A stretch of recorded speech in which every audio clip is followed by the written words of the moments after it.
good evening. Ito yung video presentation natin itong Piso Wi-Fi and PisoNet, yung 2-in-1 Piso Wi-Fi plus PisoNet voucher dispenser.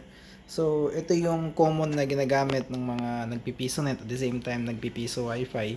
Yung medyo old times na, ang ginagawa natin normally dati is magge-generate tayo ng voucher code. 'Di ba? Parang voucher.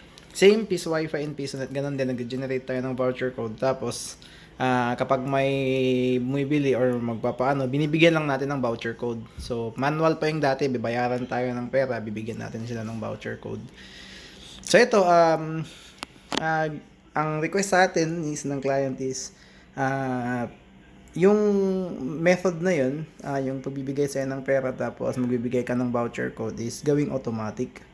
So, to automate that one, di ba meron tayong piniprint na ng mga voucher code sa listahan tapos kinakat natin yan siya manually.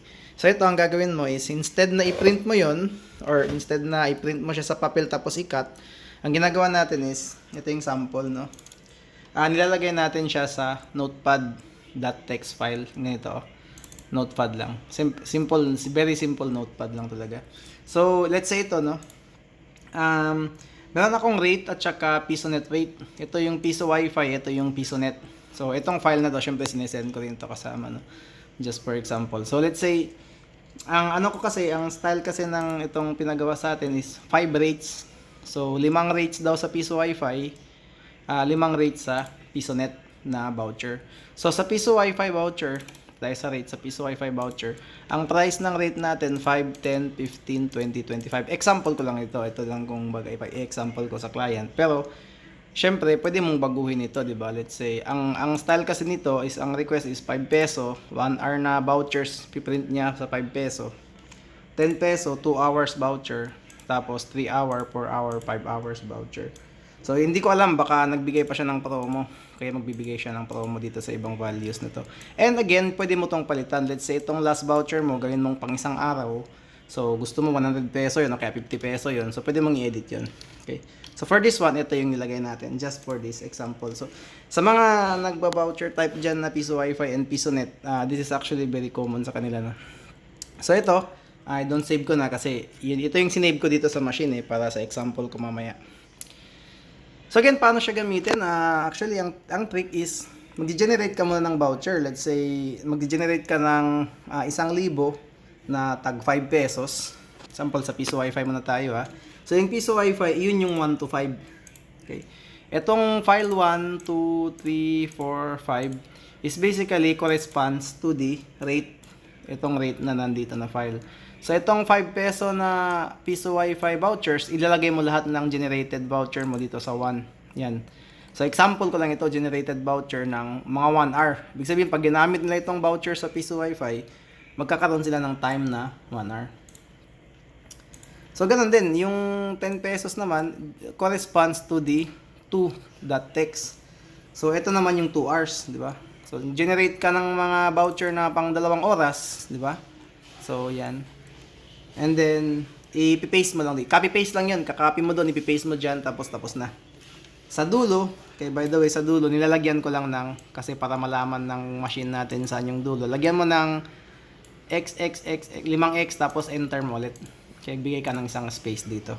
So, bakit kailangan yan? Yun lang, para at least tayo rin tao, makikita natin saan yung dulo. Okay. Kasi mostly, ang saan ito yung mga ginagamit ng client natin is 5,000 5,000 tag 5 peso na voucher, 5,000 na tag 10 peso na voucher, tag 15 peso, 20, 25. So again, pwede mong palitan ito Let's say, itong 2 mo, gusto mo, voucher na pang 5 hours, tapos 60 pesos. So ilagay edit mo dito, 60, tapos mag-generate ka dun sa machine mo ng pang 5 hours na voucher. So again, yung mga nakaka-relate, yung mga gumagamit ng voucher system sa Piso Wi-Fi and PisoNet. So, doon naman sa PisoNet natin, yung ginagamit natin is itong P-rate. Yan, P-rate. So, ganun din, ginawa ko lang for this example only, 5, 10, 15, 25, 20, 25. So, again, pwede mong i-edit din ito. Okay? Tapos, ito yung promo mo. Yung 6, na-close ko pa, Yung 6 corresponds to the first rate. Yung 7. So, kung sa PisoNet naman, syempre, mag-generate ka rin ng voucher mo para sa PisoNet, di ba? So, first, mag-generate ka ng tag 5 peso na voucher. Lalagay mo dyan sa 6. Then, mag-generate ka ng example, tag 10 peso na voucher, lalagay mo 7. Again, this is all editable. Okay, kung gusto mong i-edit yung price ng, yung price ng rate ng PisoNet, ma-edit mo, pwede mong edit dito. Tapos, yung naman sa time, kung ilang oras, hindi na yun nilalagay natin dito kasi doon na yun sa machine kung saan ka nag-generate. Example, PFSense. Kung nag-generate ka sa PFSense, syempre diba nilalagay mo doon pag mag-generate ka kung ilan yung oras. So, doon mo nilalagay yon. Let's say, yung 5 peso mo sa PisoNet is 1 hour. Yan, example lang. I think wala namang 5 peso na 1 hour sa PisoNet. Hindi natin alam. So, example, itong 5 peso mo sa PisoNet is 1 hour. So, magko-correspond siya dito. So, kung mag-generate ka ng mga 1 hour para sa PisoNet, dito mo ilalagay. Diyan ilalagay. So, again, pwede mong ilagay letters, numbers. Pwede kang maglagay ng space. Okay lang. Okay. Tapos, yung 10 peso naman sa 7, 15, ganyan. So, again, pwede mong i-edit ito ha. Pwede mong i-edit. So, ano yung code max? CD muna tayo, CD. So, CD is kung ilan yung time ng countdown. So, nilagay ko 45 seconds. So, ano yung countdown na yun? Pag mag-click ka ng button after mo magbayad, lalabas yung ticket dito. Tapos, kung sakaling, pwede mo pang makita dito yung voucher na yun. Tapos, meron siyang timer. So, after maubos yung countdown timer na yun, babalik siya ulit sa start. So, yun na yung CD. So, nilagay ko 45 seconds. Code max, ang nilagay kong code max ngayon sa natin is 1,000. Pero again, mostly sa mga client natin na gumagamit ito, ang nilalagay nila dyan is 5,000. Ang ibig sabihin ng 5,000 na yan is, each sa mga file na to, yung 1, 2, 3, 4, 5, 6 hanggang 10, okay, each sa kanila, meron silang tigwa 1,000 na voucher sa loob, or tig 5,000, example, ganyan. Pero i-control Z ko yung sa akin kasi 1,000 yung nilagay ko, for this example only. So, don't save ko na to. Okay. So, pag ginawa mong ganito, 1,000, ibig sabihin, meron kang 1,000 na, ito, tag 5 peso na piso wifi, tag 10, tag 15, tag 20, tag 25. Okay. So, again, yung price is editable. Pwede mong edit yung price na yun. So, this is just for example. Yung name na yaman is yung name ng ating machine or name na lalabas sa resibo o kaya name ng ating, let's say, PisoNet, no? Or yung, example, sa akin, ang pangalan ng PisoNet ko or Piso Wi-Fi ko is Easy Electronics, no? So, yun ang ilalagay mo dyan. Tapos, lagyan mo lang ng enter. O, remember, lagyan mo ng enter, ha? Okay. Lahat yan, kahit yung CD, nilalagyan din natin ng enter. Ewan ko, I think this is just for the machine na malaman kung ano yung dulo ng file. Yan. So, example, itong voucher na to, nilalagyan ko rin ng XXXX. Okay. Tapos, dulo na. Yan. And then, yun na, P-rate is rate ng magkano yung bawat voucher sa PisoNet. So, PisoNet is 6 to 10. Itong 6 to 10. So, itong, let's say, lagay mo dito 5 peso yan, corresponds to 6. Kung gagawin mong 10 peso, pwede mong i-edit yan. Ibig sabihin, pag naglagay siya ng 10 pesos, tapos clinic niya yung PisoNet, kukuha dito yung machine natin sa mga voucher dito. Okay, example ito. Pag naghulog ako ng 5 peso, tapos clinic ko yung PisoNet na button, di ba 5 peso yung first rate, kuha yung machine natin ng voucher dito. Tapos ipiprint niya yon, tapos i-display niya. Pag naghulog ako ng 20, tapos clinic ko yung PisoNet, 'di ba? Kukuha siya dito sa 9 ng voucher. Okay? So ganun siya. I hope naiintindihan niyo. Pero sa mga nasanay ng mag-Piso Wi-Fi and PisoNet gamit yung voucher, I think this is very understandable. Okay. So parang ganun siya, ganun yung style niya. So hindi ko na ito i-close kasi ito yung nilagay ko dito sa SD card. So, i-copy-paste mo lang yan siya. Ito, i-copy-paste mo yan. Tapos, ilagay sa SD card na kasama. So, again, pwede kang maglagay. Yung style talaga ng iba is, actually, yung code max na nilalagay nila, hindi lang 1,000. 5,000 talaga. Okay, actually, pwede mo gawin kahit 10,000 vouchers. Para hindi ka na, parang tumagal ng 5 buwan ba bago maubos yung mga yung mga na-generate mo na voucher. So, again, this is just for example. So, i-power up natin, then tingnan natin kung ano na yung mga kaya niyang gawin. So, yan. So, initializing daw siya. Tapos, magdi-display din yan siya ng countdown is 45 seconds. Yan.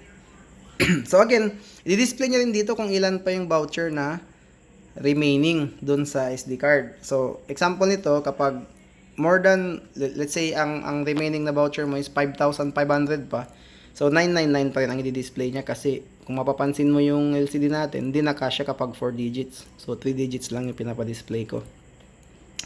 So, pero kapag once na yung remaining voucher mo is, let's say, bumaba ng 99, let's say, naging 997 na siya, ibig sabihin 997 vouchers remaining na lang. Kasi meron yan 1, 2, 3, 4, 5 piso wifi yan.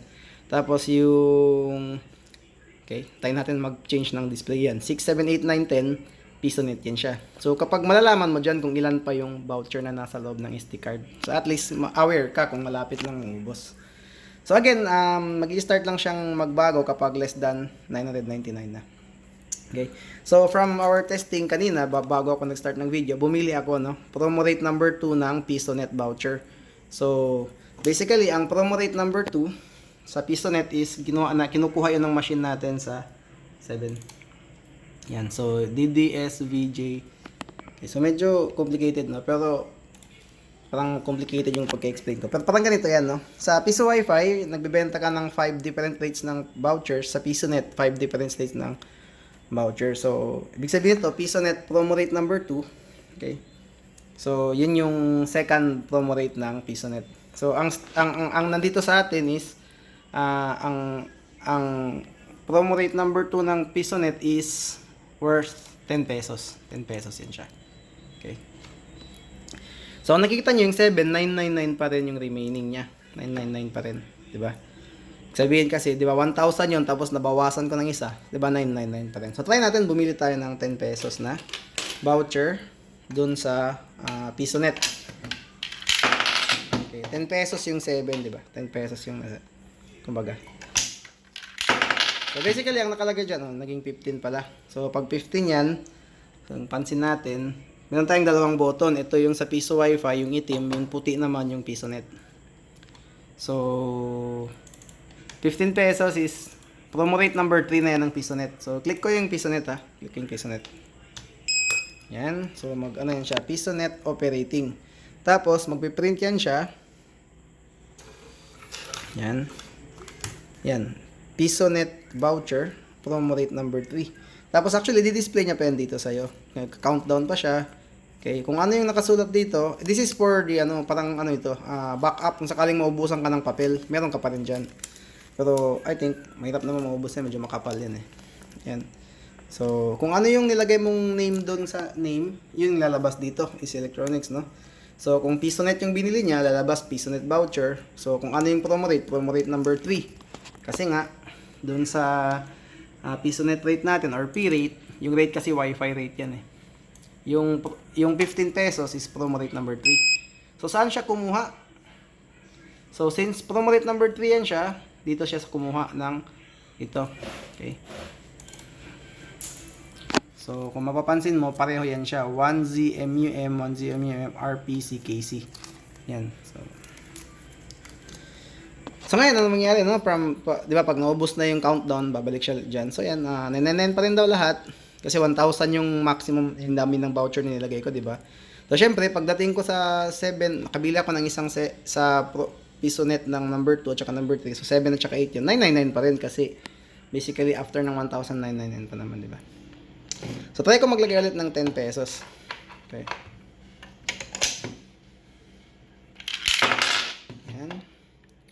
Tapos, bibili ako ulit sa PisoNet. Check natin kung ano mangyari. Yan. So, again, pag ginagamit kasi ito ng mga nagpipiso Wi-Fi and PisoNet at the same time. So, since 10 peso yun, tapos PisoNet, so PisoNet voucher, promo rate number 2. Tapos, yung lalabas dyan is basically yung lalabas din doon. So, pwede mo rin i-tap ulit yung button. I-tap button to exit. Yan. Pwede mong i-exit. So, makita mo yung 7, 9, and 8 na lang yung lumabas, di ba? Kasi dalawa na yung nabili ko sa kanya Promo rate number 2 ng PisoNet is basically yung 7. Dalawa na yung nabili ko sa kanya. So from 1,000, 999, 998. So since 998 less than 999 na yun, kasi hindi ako pwedeng mag-display ng 4 digits. So makikita mo dito yung 7998 na lang siya. So malalaman mo kapag konti na lang. Okay? Para ma-aware ka na, uy, less than 1,000 na pala siya. Yan. Okay? So, pwede ka rin bumili sa Piso Wi-Fi. Let's say ito, 5 peso. Okay? So, pag 5 peso nilagay ko, okay. So, syempre, wala ito siyang display, Pero ang ginagawa kasi natin, naglalagay tayo ng tarpaulin or sticker dyan para magbigay ng, ng timer. Let's say, 5 pesos for Piso Wi-Fi, 1 hour, 10 pesos, sample 3 hours, so for 2 hours. Then, ikaw na bahala yung maglagay ng timer rates na yan. Ikaw naman yung mag-generate. So, yan, 5 pesos siya, no? So, let's say, magpipress ako nito, piso wifi itong block, di ba? Yan, lalabas naman siya dyan, piso wifi operating. So, kukuha siya sa piso wifi. Yan. Makikita mo dito eh. Piso wifi voucher. So, any length ng voucher pwede ha. So, yan, makikita mo kung ano yung nakasulat dito, yun din nakasulat doon. Okay, piso wifi voucher promo rate number 1. So, ang piso wifi voucher na promo rate number 1 is basically dito yung kinuha. So, makikita mo dyan. Yan. Diba? Okay. Tapos, pwede natin i-tap ulit para mag-exit na siya. Hindi na tayo magantay. So, 1,000 minus 1. Antayin ko yung lalabas ulit yung number 1 to 5. Kasi ito, 6, 7, 8, 9, 10 ito eh. So, number 1. Yan, 999 pa rin siya. So, maghulog ako ulit ng 5 pesos. So, ito, this way, di mo na kailangan gawing manual yung pagbebenta ng voucher sa Piso Wi-Fi and PisoNet. Yung mga gumagamit ng mga PFSense na network or even Mikrotik na nasa Piso Wi-Fi din at saka PisoNet na kasabay. So, yan. Promo rate number 1 ng Piso Wi-Fi voucher. So, yan, lalabas yan. Kung may space, pwede rin may space yung ano mo, voucher mo kung sakaling may mga characters ka doon na weird. But actually, bawal ata yung weird characters kasi i-input ito doon sa machine. Let's say, PisoNet, i-input mo sa computer mo tapos magbibigay siya sa'yo ng oras. Hindi na siya magulog-gulog ka ng coins. Bali, isa na lang yung hulugan. Tapos nagbibigay lang siya sa'yo ng voucher. Yan. So, ilalagay ko dito yung Piso Wi-Fi vouchers. So, ngayon, makikita mo yung number 1, 998 na lang din. Kasi nga, nakabili tayo ng dalawa. Okay? Yan. Yan ang 6, 7, 8, 9. Tsaka 7, 998 na lang din. So, yan. So, yung dinisplay niya is yung second, diba? 9VDM IZL3X. Yan.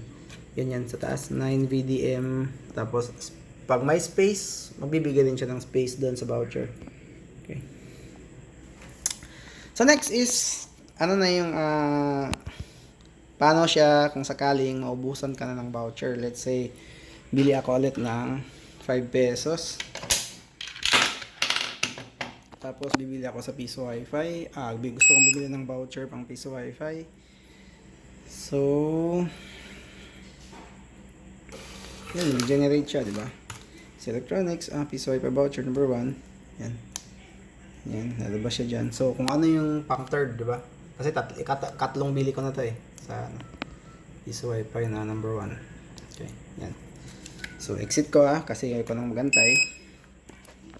Yan, makikita rin natin, 997 na lang yung number 1. Kasi nga, tatlo na yung nabili natin from 1,000. So, again, hindi naman kailangan 1,000 yung ilagay mong code para hindi ka yan, 997 na lang. Para hindi ka parating nagre-refill. Kasi di ba, mauubos itong code eh. At darating yung time, mauubos, mabili na yan lahat. Okay? Makikita mo dito, 5 na lang yung remaining. So, syempre, at that time, pag konti na lang yung remaining dito, at that time, mag-i-start ka ng mag-refill. So, paano nga ba yung pag-refill? So, actually, very easy lang siya. Okay? Kung sakaling paubos na yung mga vouchers mo sa Piso Wi-Fi and PisoNet, so, kailangan mo na mag-generate ulit. Pero ngayon, hindi na siya manual na magpiprint ka na naman sa printer. Ito, kunin mo lang yung SD card. Siyempre, i-turn off mo muna siya para hindi ma-short or ma-corrupt yung SD card natin. Lalagay natin siya sa dito. Itong ating card reader. Yan. So, mababasa siya ng machine. So, i-close ko ito. Ito kasi yung sample natin, di ba? Okay, i-close ko ito. Open ko yung nasa SD card. Yan. Drive Z. So, anong nangyayari kapag nabili na yung voucher? Let's say, itong number 1, tatlo yung nabili ko. Sa PisoNet voucher number 3, ibig sabihin sa number 8 yan siya. Isa sa number 7, dalawa. So, check mo click ko yung number 1. So, malalaman mo kapag nabili na yung voucher, yung mga nabili na voucher, gagawin niyang ganyan. Okay? Yan yung nasa USB. Yung nasa SD card, yung nandun, yung nasa machine natin kanina. So, malalaman mo kung ano yung mga voucher na hindi pa nabili, yung mga nandito pa, di ba? So, itong mga to, nabili na to. So, kung mag-generate ka, masisave mo pa, hindi mo na kailangan i-delete ito kasi hindi pa ito nabili, di ba? Ito yung mga na-generate mo na hindi pa nabili ng customer. So, i-delete mo lang ito. Yan. So, kung gusto mo magdagdag, pwede ka rin magdagdag, di ba? Let's say, 5 5 na lang. Syempre, gusto mo, yung per promo mo is 1,000. So, mag-generate ka ng 995, tapos i-copy paste mo lang ulit dyan. Para at least, yung mga na-generate na hindi pa nagamit, magagamit pa. Diba? So, ito, hindi na ako mag-generate ha. Example lang naman ito eh. So, save ko na lang siyang ganyan. Save ko siya. Kasi nabenta na yung tatlo eh sa taas. Sa 7, may nabili din ako. So, syempre, kung sa'yo yan, syempre, i-check mo yun isa-isa. So, sa number 2, walang nabili, di ba? So, walang na-erase. Number 3, yung piso wifi third rate, hindi lang nabili. 4 and 5, wala rin, di ba? Sa 7, mayroong dalawa. So, makita mo, mayroong dalawa siyang dinilit. Kasi pagkatapos lang mabili yung voucher, automatic na i-delete ng machine natin. Okay, so kung magdadagdag ka, syempre, magre-refill ka, i-refill mo lang dyan, copy-paste mo lang dyan. Sa 8, may isa tayong nabenta. So, yan, may isa siyang dinilit. So again, ang PisoNet, ang Piso Wi-Fi voucher is 1 to 5, ang PisoNet 6 to 10. Okay. So yung magkano yung mga voucher na yon, dito tayo sa rate tsaka P-rate. So yung time, kung ilang oras yon, kayo na yung bahala. Depende pag mag-generate kayo. Let's say mag-generate ka ng 1 hour, tapos ito yung mga 1 hour mo, yung 5 peso ng Piso Wi-Fi, dyan may lagay. Okay. So sa mga nag-create dyan ng voucher type, I think familiar na kayo doon. Okay. So ginawa ko, dinilit ko siya, hindi ako nag-addition, no? Tapos siyempre dapat actually ang totoong sa refill kasi, kaya nga tinawag siya na refill. After mo yun siya i-delete, maglalagay ka ng bagong voucher codes. So yan, makita mo yung ano natin, di ba? Tinanggal ko na yung mga nabenta na. So again, sa reality, okay? Kasi ngayon medyo sample video lang naman ito. Sa reality, mag-generate ka nun. Mag-generate ka, tapos dadagdagan mo ulit. Kaya nga siya tinawag na refill. So tapos noon, after mo mag-refill, eject mo na yung SD card. Okay, eject. So, ano yung last stage ng pagre-refill? So, syempre, naglagay ka na ng mga bagong voucher, diba? Naglagay ka na ng mga bagong mga additional, or diba, ditanggal mo na yung mga nagamit na, like ito, nabenta na ito sila eh. Diba? Nabenta na ito sila. So, di-delete mo na yun siya, lalagyan mo na ng bago. Generate ka na ng bago. Okay. Kasi yung mga nabenta na, gagawin niyang parang number na hashtag. So, last step sa pag-refill is reset. So, after mo mag-refill, delete mo na yung mga nabenta na. Okay. So, hindi pa yun siya na-reset dito. Okay. Kung mapapansin mo, yung 7,998 pa rin. Diba? Ni-refill mo na yun. Dapat hindi na yung 998. Diba? Dapat babalik na ito siya sa full. Tsaka yung number 1, tayo natin, diba? 997. So, para ma-reset mo yun, meron akong isa pang button na nilagay, which is reset button. So, again, ito, syempre, hindi ito nakalabas sa box. Kung maglalagay ka ng machine mo, sa loob ito ng box. Kasi dapat ikaw lang yung may access dito. So, press mo siya. Yan, reset done. Kasi nag-refill ka na eh. So, kung magre-refill ka, mga once every 4 months, 1 or every 3 months, nung nakita mo yung 7, tsaka 1, 999 na sila pareho. Okay.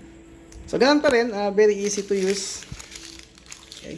Hindi nga lang, medyo confusing siya sa mga hindi pa masyadong sanay gumamit ng voucher system.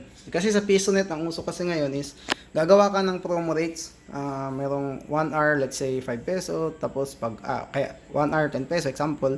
Tapos pag 30, 5 hours kagad. So maglalagay ka ng mga ganong promo. Anyways, pag nag-extend sila, bibili na lang ulit sila ng voucher. Tapos pag input nila doon sa computer, mag-addition na lang naman yun siya ng time. So hindi mo na kailangan maglagay ng piso-piso doon. Isa lang yung coin slot mo, ito lang. Ito lang yung coin slot mo, medyo dumi pa yung coin slot. So, isa lang yung coin slot mo, isa lang yung system mo na pagbabayaran, pipila-pila na lang sila para bumili ng ticket. So, ganun din sa Piso Wi-Fi, PisoNet and Piso Wi-Fi, yan siya. So, mag-generate ka, tapos ilalagay mo dyan sa SD card. So, ang maganda dito is, yung system mo, itong machine na to, hindi siya connected sa system mo in any way. Kasi, ang connection lang nila is nag-generate ka sa system mo ng voucher, nilagay mo sa SD card ng machine na ito. So itong machine na ito, ito lang talagang i-casing mo. Yung system mo, wag mo nang pakialam, wag mo nang lagyan ng mga kable-kable kasi para hindi na siya para maging parang wireless ito siyang machine ito. So basically, nag-generate ka kasi tapos nilagay mo dito sa SD card. So commonly sa mga clients natin, ang gine-generate nila, bawat rate doon sa ano na yan, mga 10,000 para once in every 6 months lang sila mag-reset, di ba? Itong nagagamit itong button na ito, pag mag-refill ka, mga once every 6 months lang. So yun, try natin pumili ulit ng let's say 10 pesos, no? syempre kung magkano yung rate, lalagay mo yun sa tarpaulin. Hindi na ma-display sa machine yan. Tapos bibili akong piso wifi. So ang 10 pesos sa piso wifi is second rate na yun siya, di ba? Rate number 2 na yun siya. So ikaw na yung bahala kung ilan yung time ng 10 pesos. Depende sa discard mo at saka sa presyo. Presyuhan mo talaga. Yan, piso wifi voucher. I-focus ko. Piso wifi voucher promo rate number 2. Yan, 787874. Yan, 787874. Actually, malalaman mo rin yan dito. Sa piso wifi voucher, di ba? Ang 10 pesos kasi kapag clinic mo yung piso wifi, yan is 10. Second rate yun, second. So dito yun siya kukuha. Yan, 787877. So yun. Yan, magagamit na nila. Pwede nilang dalhin doon sa, kung sakaling piso wifi, ilalagay nila sa cellphone nila.